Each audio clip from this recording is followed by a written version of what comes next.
Hello everyone. In previous lecture, we seen different drug which produce from different parts of plant, right? Then how it works in our body when we take it. Now we will see next topic, that is adolescence and drug alcohol abuse. Adolescence means what? The period between 12 to 18 years of age, that may be thought of as a adolescence period.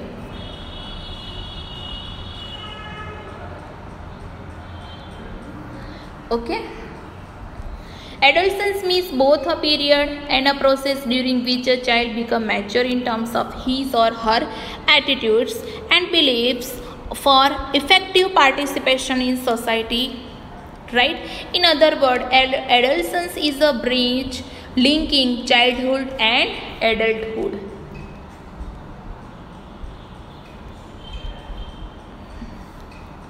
Adolescence thus is a very vulnerable phase of mental and physiological development of individual.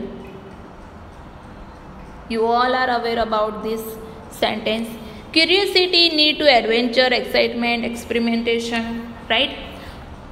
Which motivate youngster toward drug and alcohol use. कभी कभी motivate करते हैं youngster को alcohol and drug abuse के लिए, drug use के लिए. A child nature curiosity motivates him और हर टू एक्सपेरिमेंट. की चाइल्ड की ऐसी क्यूरियोसिटी होती है कि हम ये एक्सपेरिमेंट करें. This is complicated further by effect that might be perceived as the benefits of alcohol and drug use. Thus, the first use of drug and alcohol may be out of curiosity or experimentation, but later the child start using this to accept facing problem. कि एक बार ये लेने से दूसरी बार वो उसको लेने की इच्छा हो ही जाती है, राइट? और कभी कभी क्या होता है कि कोई प्रॉब्लम भी फेस करते हैं, like stress from pressure to excel in academics, examination. छुट्टियां मारने लगते हैं स्कूल कॉलेजेस में. Has played significant role in persuading the youngster to try alcohol and drug, right? कभी कभी आपने देखा होगा कि television, movies, newspaper, internet also helps to promote this perception. And other factors that have been seen to be associated with drug and alcohol abuse, that is unstable and unsupportive family structure and peer pressure, right? कि कभी कभी family support भी नहीं होता तो तब भी वो लोग अल्कोहल एंड ड्रग यूज करते हैं. Then addiction and dependence. Addiction and dependence means कि एक बार ये लोग जो ड्रग और अल्कोहल लेना शुरू कर देते हैं तब उसके बाद वो एडिक्शन हो जाता है. आपने डेली लाइफ में देखा होगा कि बहुत सारे लोग ऐसे हो जाते हैं और उसको कम नहीं कर पाते. अगर कम करते हैं तो उसको सिंड्रोम हो जाता है, राइट? बहुत सारी उनकी फीलिंग्स को हर्ट होती है. सो अल्कोहल एंड ड्रग की ऐसा नेचर ही कि वो एडिक्ट हो जाता है, इसीलिए उसको ड्रग्स बोलते हैं जो आपके पूरी बॉडी पर कंट्रोल कर देते हैं, राइट? कभी कभी ये जो ड्रग्स होते हैं वो ड्रग्स उसके पास ऐसे रिसेप्टर होते हैं जो हमारी बॉडी में जो सेंसिटरी ऑर्गन है उसके रिसेप्टर के साथ बाइंड हो जाते हैं और हमारी बॉडी को नर्वस कर देते हैं और पुअर बना देते हैं ये ड्रग एंड अल्कोहल.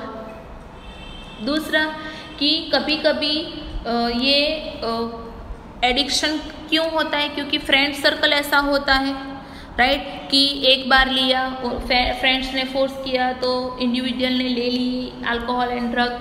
फिर वो धीरे धीरे दूसरी बार देते हैं, तीसरी बार देते हैं और धीरे धीरे कब उसको एडिक्ट हो जाता है, एडिक्शन हो जाती है, वो उनको भी पता नहीं चलता. बट ये एडिक्शन अगर हमको proper suggestion and proper counselling मिले, प्रॉपर गाइडेंस मिले तो हम एडिक्ट से बच सकते हैं.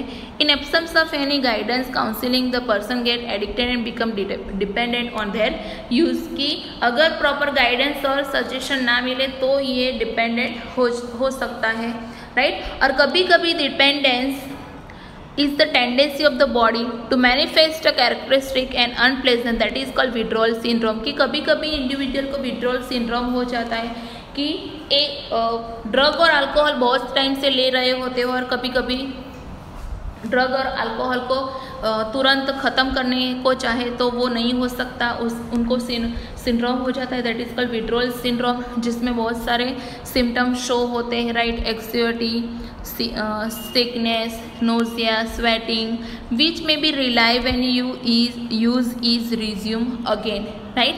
In some cases, withdrawal symptoms can be severe and even life-threatening, and the person may be need medical supervision। बहुत सीवियर हो जाता है कभी कभी, हम प्रॉपर उनका ध्यान ना रखें तो। Dependence lead to patient to ignore all social norms in order to get sufficient funds to satisfy his or her needs। This result in many social adjustment problem।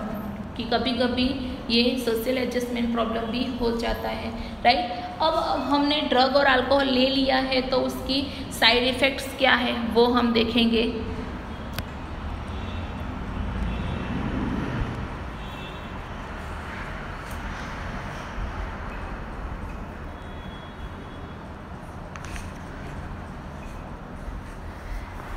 The immediate adverse effect of drug and alcohol abuse are manifested in form of reckless behavior, vandalism, violence. Excessive dose of drug may lead to coma and death due to respiratory failure। ये कभी कभी क्या हो जाता है, excessive dose of drug coma में और death भी हो जाती है। हार्ट फेलियर, सेरिब्रल हेमरेज, बहुत सारे डिजीज कॉज होते हैं। A combination of drug of their intake along with alcohol generally result in overdosing and even death। The most common warning sign of drug and alcohol abuse among youth include drop in academic performance, कि वो छुट्टी ले लेते हैं, school colleges में नहीं जाते, unexplain absence of school colleges, lack of interest in personal hygiene, withdrawal, isolation, अकेले रहना उनको पसंद आता है, depression, fatigue, aggressive and rebellious behaviour, deteriorating relationship with family and friends, loss of interest in hobbies, change in sleeping, eating habits, fluctuation in weight, appetite, right. बहुत सारे reason हैं और बहुत सारे फैक्टर्स भी अफेक्ट करते हैं जो ड्रग एंड अल्कोहल की साइड इफ़ेक्ट्स में रोल प्ले करते हैं, राइट। कभी कभी क्या होता है कि adverse effect are just not restricted to person who is using drug और alcohol. At a time a drug and alcohol addict become the cause of mental and financial distress to his or her entire family and friends. कभी कभी ये friend और family में पूरे family को बिगाड़ देते हैं। कभी कभी वो ये ड्रग एंड अल्कोहल को ख़रीदने के लिए वो चोरी भी करने लगते हैं, राइट। अब जो अगर उनको पैसा नहीं मिलता तो। दूसरा,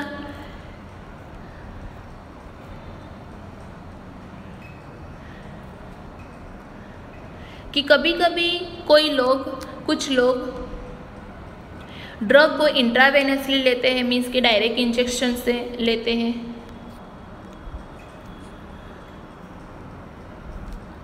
into when using a needle और सीरिंज। अगर वो हम यूज़ करते हैं वो नीडल या सीरिंज तो हमको भी वो डिजीज़ हो सकता है, right. It acquire serious infection like AIDS and hepatitis B, ऐसे डिजीज़ भी हो सकते हैं, राइट। दूसरा कि यंगस्टर जब यंग होते हैं तब अगर हम अल्कोहल ड्रिंक करते हैं तो अल्कोहल ड्रिंक करने से हमको लीवर के भी सीवियर डिजीज़ हो सकते हैं। इवन अगर प्रेग्नेंट वूमन भी ये अल्कोहल ड्रिंक करती है तो उसके बेबी को भी उसकी साइड इफ़ेक्ट्स होती है। और जैसे मैंने बताया कि chronic use of drug and alcohol damage nervous system and liver, that is called cirrhosis. जो लीवर डैमेज होता है that is called cirrhosis which is caused by extra amount of alcohol, right. So we have to aware about this। Sometime drug का misuse होता है और sportsman जो होते हैं वो स्पोर्ट्समैन इसको लेते हैं और उसका परफॉर्मेंस एनर्जेटिक्स और एनहांस करते हैं, राइट। सो ये जो मसल्स होते हैं वो मसल्स उनमें हार्मोनल इंक्रीज होते हैं तो मसल स्ट्रेंथ बढ़ती है, राइट। तो इस एक्सेसिव अमाउंट में अगर हम ड्रग लेते हैं तो कभी कभी मेल में फीमेल के हार्मोन रिलीज़ हो जाते हैं और फीमेल में मेल के हार्मोन रिलीज़ हो जाते हैं। यहाँ आपको दिया है कि फीमेल्स इंक्लूड मैस्कुलिनाइजेशन मीन्स के feature like males increase aggressiveness, mood swing, depression, abnormal menstrual cycle, excessive hair growth on face and body, enlargement of clitoris, deeping of voice, right. कि फीमेल में मेल जैसे features आने लगते हैं, whereas in male female जैसे features आने लगते हैं like acne, increase aggressiveness, mood swing, depression, reduction of size of testicles, decrease sperm production, potential for kidney, liver dysfunction, breast enlargement, premature baldness, enlargement of prostate gland, right?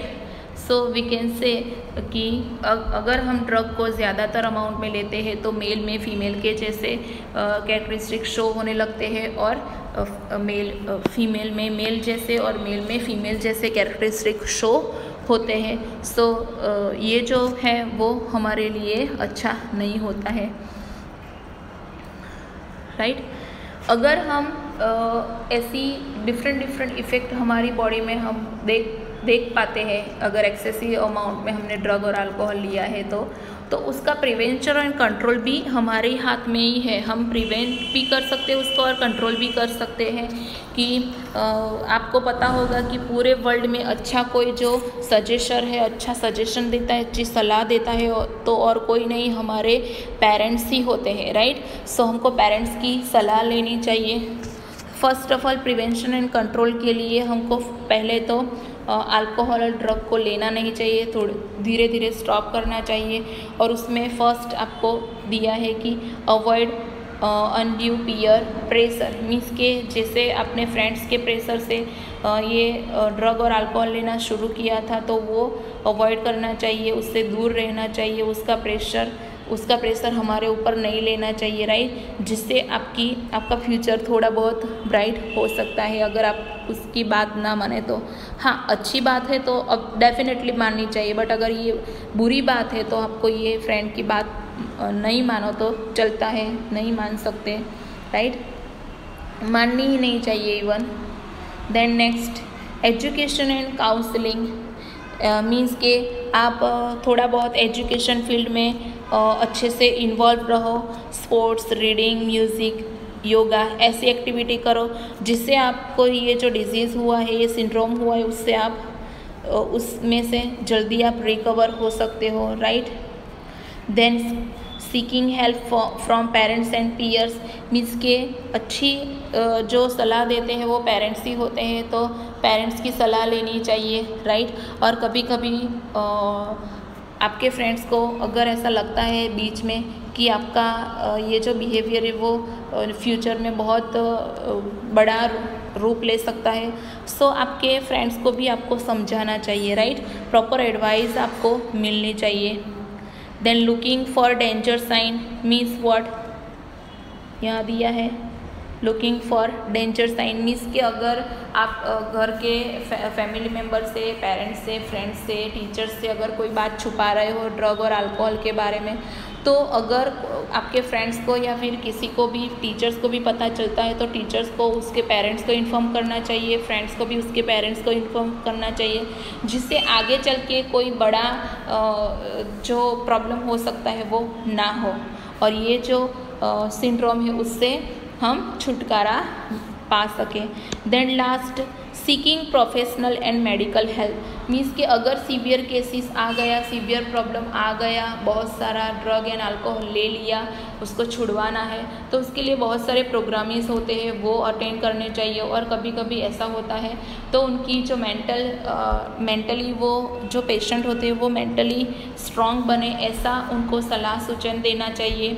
Even आपको अगर ऐसा लगे तो medical condition में भी means के hospitalise उसको करना चाहिए, अंडर ऑब्जर्वेशन रखना चाहिए, राइट। सो बहुत सारे वे हैं ये जो ड्रग एंड अल्कोहल अब्यूज है वो उसको प्रिवेंट और कंट्रोल करने का, right.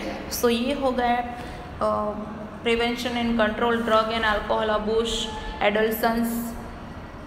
एडल्सन्स and drug alcohol abuse. So इसी के साथ हमारा ये चैप्टर नंबर 8 ख़त्म होता है। सो हम 6 चैप्टर पढ़े, 1 to 4, 8 and 10। I hope you all are understood. In next session we will start chapter number 13 organisms, right. वो हम स्टार्ट करेंगे बिकॉज ये जो यूनिट का 9th चैप्टर है वो आपको रिड्यूस हो गया है। सो अभी हम ये चैप्टर नहीं स्टार्ट करेंगे। अभी जो भी बोर्ड एग्जाम में पूछे जाएंगे वो चैप्टर हम पढ़ेंगे, उसके बाद हम जो दूसरे रिमेनिंग चैप्टर है वो हम पढ़ेंगे, right. So we will start in next session, in next video, chapter number 13। ये जो है वीडियो नंबर 12 है जिसमें मैंने effect of drug and alcohol abuse explain किया। Okay, thank you.